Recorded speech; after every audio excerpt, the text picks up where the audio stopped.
Halo teman-teman, kembali dengan saya lagi Felix, dan pada kesempatan kali ini saya akan melanjutkan bahasan kisah Sun Wukong dalam salah satu donghua terbaik, yaitu Si Xingqiu season keempat. Sedikit saya recap pembahasan pada bagian sebelumnya ya. Sun Wukong akhirnya telah berhasil mendapatkan pedang Kaisar Langit yang Dewa Rulai katakan dapat mengungkap kebenaran dari jatuhnya Kerajaan Langit. Tugas mereka berikutnya adalah memberikan pedang tersebut kepada Dewa Sasin. Namun Sun Wukong harus melanjutkannya seorang diri karena setelah membuat keributan di pengadilan, Raja Ashura menjadikan Dewa Rulai sebagai tahanannya. Sementara itu di Kerajaan Langit, Dewa Sasin yang sebelumnya begitu setia, perlahan-lahan juga mulai menyadari kalau Kaisar Langit telah menyimpang dari jalan kebenaran. Kaisar Langit yang tidak ingin rencananya berantakan, segera memerintahkan bawahannya untuk memburu Tan Zhang Zhang yang sekarang telah tiba di tanah retakan bumi demi merebut kembali api penyucian. Namun seperti biasa, sebelum kita lanjutkan ke bagian berikutnya, tidak lupa saya akan memberikan peringatan spoiler warning bagi kalian yang belum dan ingin menyaksikan donghuanya secara langsung karena konten kali ini mengandung spoiler. Dan baiklah, kalau kalian sudah siap, mari kita mulai.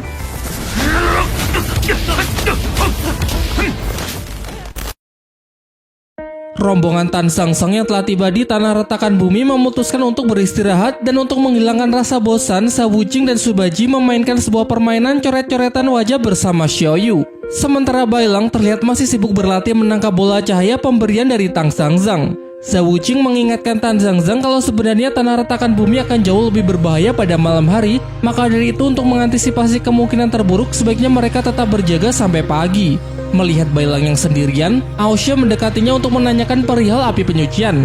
Tentu kita tidak lupa kalau Aosha ini memiliki niat jahat yang sedang ia sembunyikan, yaitu ingin mengambil api penyucian. Namun sampai saat ini ia belum tahu kalau api penyucian telah menjelma menjadi wujud Xiao Yu.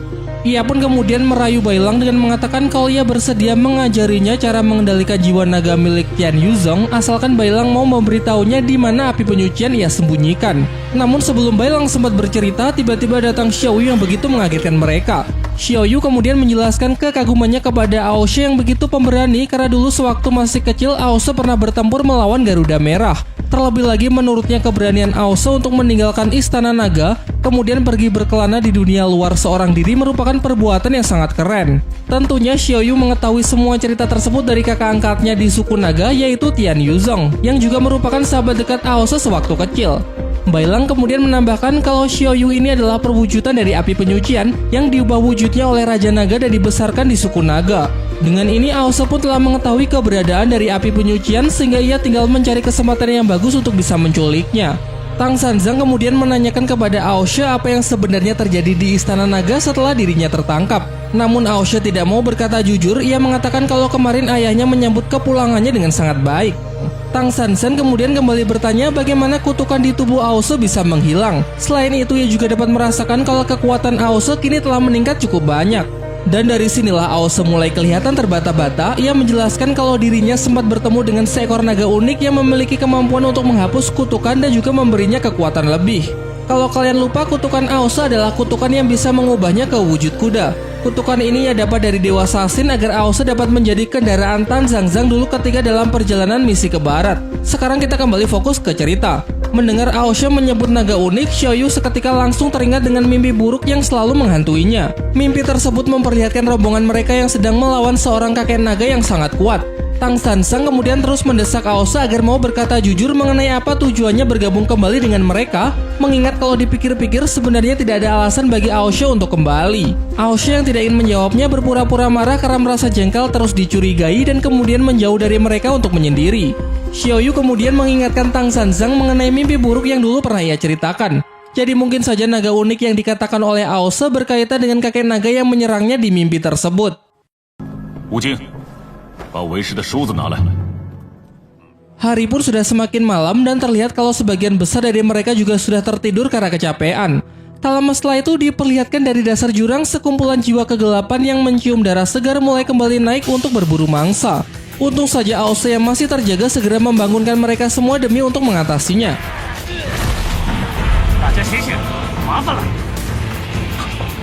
Pertarungan pun tidak terhindarkan. Meski iblis-iblis ini lemah secara individu, namun kalau jumlahnya sebanyak ini cukup sulit juga untuk dihadapi. Tapi omong-omong ini adalah satu-satunya film Sun Wukong di mana Tan Zhang Zhang bukan lagi jadi beban tim ya.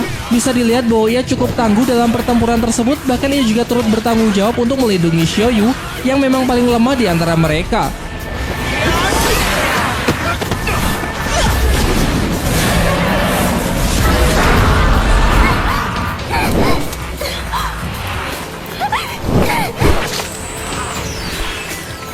Diperlihatkan Aose dengan kekuatan barunya yaitu Halilintar Hijau sanggup menghabisi banyak iblis sekaligus yang membuat Tang Sanzang nampak begitu terkejut.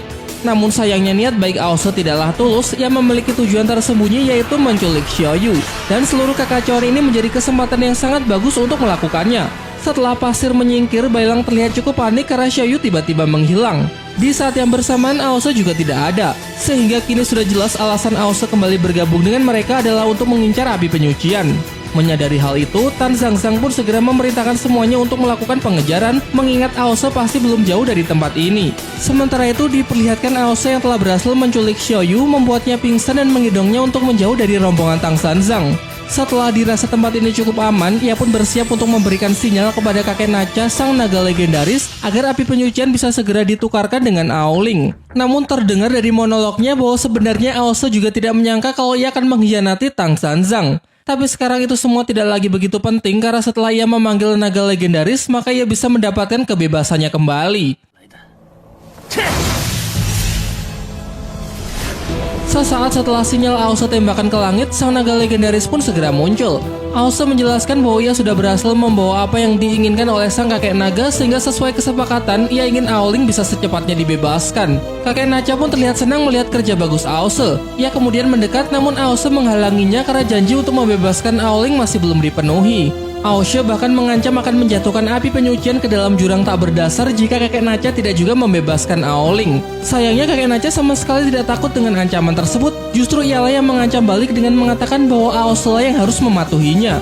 Menyadari perbedaan kekuatan yang terlalu jauh, Aose pun juga sama sekali tidak bisa berbuat apa-apa. Ia hanya bisa terdiam melihat sang kakek naga yang sudah mulai menyerap inti kekuatan dari Xiaoyu. Namun secara mengejutkan ketika dalam proses penyerapan, Xiaoyu tiba-tiba berubah menjadi pasir yang mana kemungkinan ini adalah perbuatan dari Sha Wuqing untuk mengkelabuinya. Hal tersebut jelas membuat kakek Nacha menjadi sangat murka karena merasa sudah dibohongi. Ia kemudian menunjukkan jiwa naga Aoling yang masih menjadi tawanannya untuk mengancam Aose. Aose pun memohon agar ia diberi satu kesempatan lagi untuk mencuri api penyucian. Namun di saat yang bersamaan datanglah Tang Sanzang yang akhirnya tahu tujuan Aose kembali bergabung dan sebenarnya Aose juga terpaksa melakukannya. Ia menambahkan bahwa harusnya Aose jujur sejak awal karena ia pasti akan bersedia untuk membantu. Tetapi niat baik Tang Sanzang tidak disambut ramah oleh Aose. Ia malah mengatakan kalau Tang Sanzang ini selalu merasa benar sendiri, baik 16 tahun yang lalu maupun saat ini. Ia juga menganggap kalau Tan Zhangzhang lah yang menghalanginya untuk bisa menyelamatkan Aoling. Tang Sanzang pun menyangkalnya dengan mengatakan bahwa ia percaya Aose masih memiliki sisi baik di dalam dirinya, namun untuk menyelamatkan seseorang tidak seharusnya menyakiti orang lain karena nyawa tidak akan pernah bisa ditukar. Bukannya sadar, Aose justru kembali menentangnya dengan mengungkit masa lalu. Dahulu Tan Zhangzhang lah yang sudah memenjarakannya selama 16 tahun, dan jangan lupa kalau Tan Zhangzhang juga lah yang menjadi penyebab utama kematian dari Sun Wukong. Lalu sekarang apa lagi? Menghalanginya untuk menyelamatkan Aoling? Sifat Tan Zhangzhang yang selalu merasa paling benar sendiri itulah yang membuat Aose menjadi sangat jengkel. Ia menegaskan bahwa guru besar Tan Zhangzhang memang tidak pernah salah karena yang pasti salah adalah orang-orang seperti dirinya. Satu kalimat dari Aose yang membuat Tang Zhangzhang tidak bisa menahan dirinya lagi adalah ketika Aose mengungkit mengenai orang-orang terdekatnya yang dulu pernah Aose bantai. Pertarungan antar guru dan murid pun tidak terhindarkan. Aose menggunakan kekuatan petir hijaunya, namun nampaknya Tan Zhangzhang masih sanggup untuk mengimbanginya, bahkan terlihat lebih mendominasi jalannya pertarungan.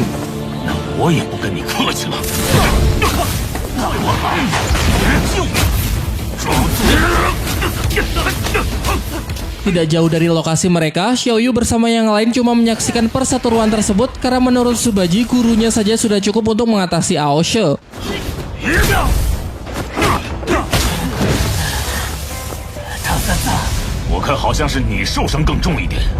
Ketika melihat kakek legend, Xiaoyu pun semakin yakin bahwa memang orang itulah yang selalu muncul di dalam mimpinya. Sementara pertarungan masih berlanjut, Tan Zhangzhang lah yang masih nampak mendominasi. Kesempatan ini juga Sha Wuqing manfaatkan untuk coba memberikan serangan kejutan menggunakan tornado pasir kepada kakek legend tersebut.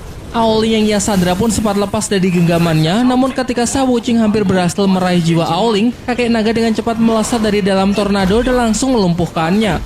Subaji mencoba maju untuk membantu adik seperguruannya tersebut, namun hasilnya tetap sama saja karena perbedaan kekuatan yang sangat jauh. Pihak Tan Zhangzhang kali ini benar-benar kewalahan. Aose yang menyaksikannya tidak memiliki sedikit pun keberanian untuk ikut bertarung karena ketakutan yang menjalar di sekujur tubuhnya. Bailang kemudian mencoba untuk memotivasinya agar Aose mau bertarung bersama demi menyelamatkan Aoling. Begitu juga Tan Zhangzhang yang masih sangat yakin kalau ada kebaikan di dalam hati Aose. Seluruh tim pun berkumpul dan sudah siap untuk melanjutkan pertarungan. Namun Aose nampaknya masih ragu untuk bergabung di pihak Tang Zhangzhang karena ia tahu bahwa kakek naga Nachia ini sama sekali bukanlah tandingan mereka, bahkan sekalipun mereka sudah menyatukan kekuatan. Tidak ada waktu untuk menunggu Aose mengumpulkan keberaniannya. Tang Zhangzhang bersama para murid-muridnya pun akhirnya maju untuk kembali melancarkan serangan demi serangan. Ia bersama Subaji menahan pergerakan dari musuh, sementara Bailang maju setelahnya menggunakan serangan wujud naga.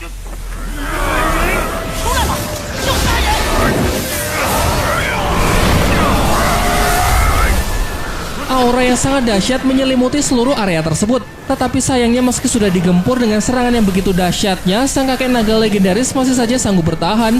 Bahkan ia mampu membalikkan serangan yang membuat tim Tang Zhangzhang jauh terpental, menyisakan Xiao Yu yang kini tinggal berdiri sendirian. Ia sempat melambai ke arah Aoshe berharap pangeran naga tersebut memiliki sedikit keberanian untuk menolongnya. Sayangnya rasa takut masih saja menghantui diri Aoshe sehingga ia tetap tidak bergerak sedikit pun untuk membantu.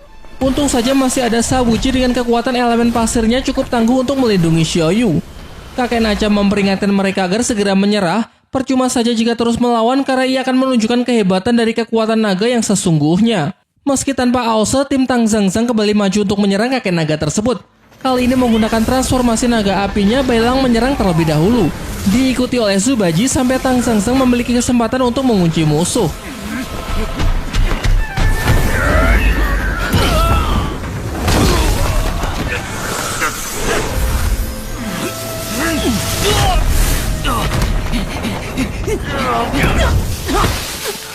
Tang Zhangzhang berteriak keras dengan mengatakan bahwa inilah kesempatan Aoshe untuk merebut kembali Aoling. Namun seperti yang kita lihat kalau Aoshe sama sekali tidak bergeming. Sampai akhirnya Tang Zhangzhang pun mencapai batasnya. Ia pun sudah tidak sanggup lagi untuk menahan kekuatan guntur naga dari kakek Nacha sehingga keadaan kini telah berbalik. Dengan angkuh kakek legend mengatakan kalau mati oleh gunturnya adalah suatu kehormatan.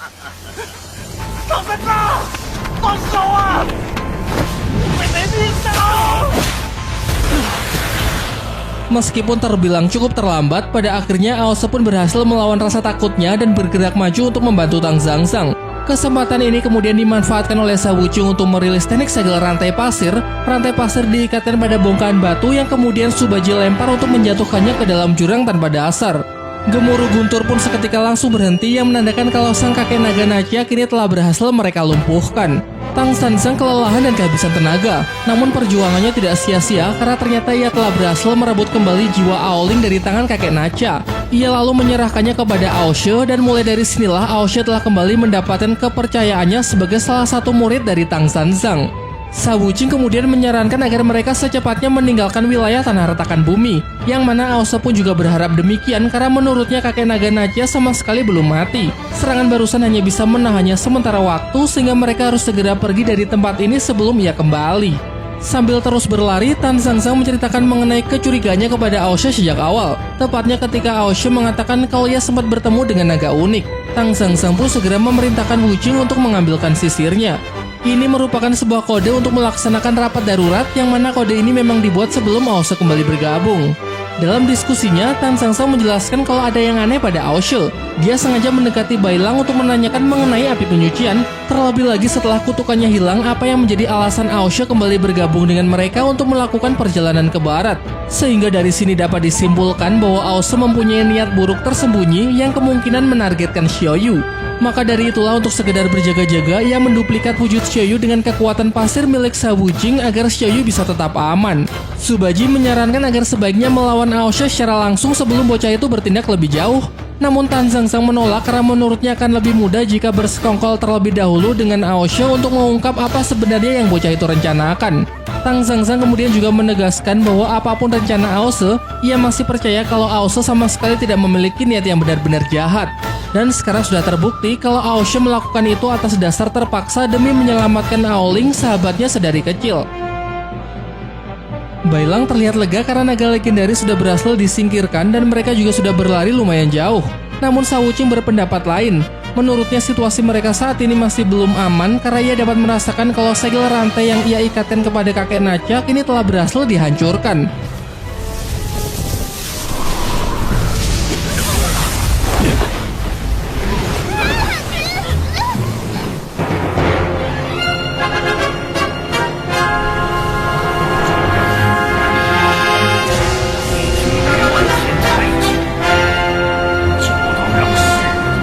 Dan benar saja, tidak lama setelah penjelasan dari Sha Wuqing, kilatan badai guntur yang sangat menyeramkan mulai naik dari dasar jurang. Kakek naga legendaris telah kembali muncul dengan kemarahan yang benar-benar sudah memuncak. Ia mengungkit kembali kalau dulu Aoshi telah ia selamatkan, namun sekarang malah bersekongkol dengan pihak Tang Zhangzhang untuk menjatuhkannya ke dalam jurang. Ia pun menegaskan bahwa barang siapa yang berani mengkhianatinya dipastikan akan mati secara mengenaskan. Berbeda dengan sifat pengecut yang ditunjukkan sebelumnya, kini Aoshi dengan berani mengatakan kalau pihaknya akan bersatu untuk mengalahkan kakek Nacha. Ditambah lagi Aoling sekarang juga sudah tidak menjadi sandera sehingga ia bisa bertarung tanpa keraguan. Akan tetapi memang tidak bisa dipungkiri kalau di dalam hatinya nampak Aoshi yang masih memiliki rasa takut kepada naga legendaris tersebut. Dan untuk menghapus ketakutan tersebut, Tang Zhangzhang menjelaskan kalau sejak awal Aoshi adalah bagian dari timnya. Justru akan dikatakan pengkhianat jika memaksa Aoshi untuk melawan guru dan para saudara seperguruannya sendiri. Masih belum cukup dengan itu, Xiaoyu yang bisa dikatakan paling lemah pun juga memperlihatkan keberaniannya untuk menentang kakek naga karena ia tidak sudi jika harus menjadi makanannya. Setelah mendengar semua itu, kakek Nacha pun semakin murka dan mengatakan kalau ia akan menunjukkan kekuatan dari sang naga sejati yang sesungguhnya kepada mereka.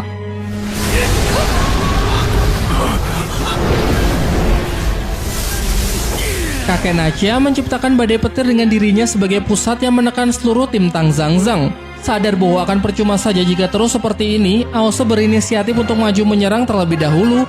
Namun sayangnya serangan tersebut sia-sia karena pada dasarnya kekuatan yang dimiliki oleh Aoshi sebagian pemberian dari kakek Nacha. Alhasil Aoshi lah yang justru terdesak. Pukulan demi pukulan kakek legenda Raten ke wajahnya sambil mengingatkan bahwa Tang Zhangzhang lah yang dulu telah menyiksa Aoshi, mengubahnya menjadi kuda untuk ditunggangi dan memenjarakannya selama lebih dari 16 tahun. Selain itu, di dunia ini juga tidak ada yang peduli lagi dengan Aoshi. Orang tua, keluarga, serta kerabatnya menginginkan ia mati, bahkan seluruh bangsa naga juga sudah tidak ada yang mau untuk menerimanya lagi. Kakek Nacha menegaskan bahwa kini hanya dialah satu-satunya yang mau menerima Aoshi, namun bukannya membalas budi, Aoshi justru bersekongkol dengan Tang Zhangzhang untuk mengalahkannya. Kakek Nacha yang emosi nyaris menyerang Aoshi dengan serangan mematikan, masih beruntung Subaji datang untuk menghalaunya. Subaji juga mengatakan kalau apa yang dilakukan oleh Aoshi tidaklah salah karena demi untuk melindungi orang lain. Dia bukanlah orang pengkhianat melainkan adalah sahabatnya. Sha Wuqing pun juga maju untuk membantu. Ia nyaris mendapatkan serangan mematikan, untung saja ia sempat mengubah tubuhnya menjadi pasir karena kalau tidak maka tubuhnya pasti sudah hancur berkeping-keping. Di kala lengah, Biksu Tang Zhangzhang langsung masuk untuk melancarkan serangan dan tidak sempat diantisipasi oleh sang kakek legend. Diperlihatkan badai yang berangsur-angsur menghilang karena nampaknya pukulan telak dari Tang Zhangzhang cukup untuk membuatnya jatuh pingsan. Namun situasi tidak lantas membaik. Tidak lama setelah mereka menarik nafas lega, ratusan jiwa kegelapan kembali naik ke permukaan untuk berburu mangsa, dan keadaan mungkin akan menjadi lebih sulit mengingat sebagian besar dari mereka sudah terluka serta kelelahan.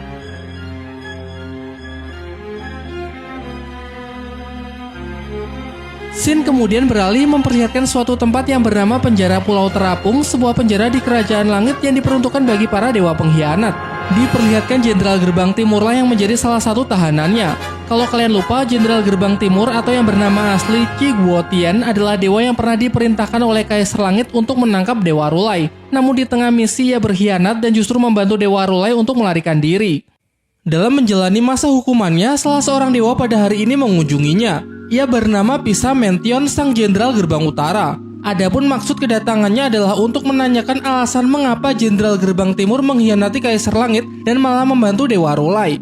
Jenderal Gerbang Timur kemudian menjelaskan bahwa Dewa Rulai bukanlah seorang pengkhianat, melainkan justru Kaisar Langitlah yang sudah menyimpang dari jalan kebenaran. Ia menduga kalau hal ini karena adanya jiwa-jiwa kegelapan yang sedang bersembunyi dan menunggu waktu yang tepat untuk meruntuhkan Kerajaan Langit. Jenderal Gerbang Timur juga mengungkapkan penyesalannya karena tidak menyadarinya dari awal. Kini harapan terakhirnya hanyalah Dewa Rulai yang ia percaya akan dapat menghentikan semua kekacauan tersebut. Namun karena suatu alasan, Jenderal Gerbang Timur enggan untuk menjelaskan lebih lanjut lagi. Ia cuma bisa berpesan kepada Jenderal Gerbang Utara agar tetap waspada dan selalu berhati-hati.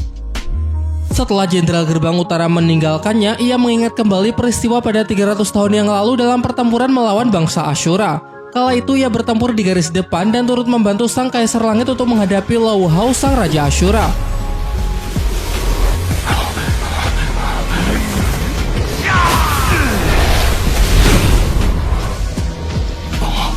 Situasi yang semakin tidak terkendali memaksa mereka untuk segera mundur. Kaisar Langit bahkan menyalahkan dirinya sendiri karena sudah salah memperhitungkan sehingga tidak cuma gagal namun kerugian di pihaknya juga sangatlah besar.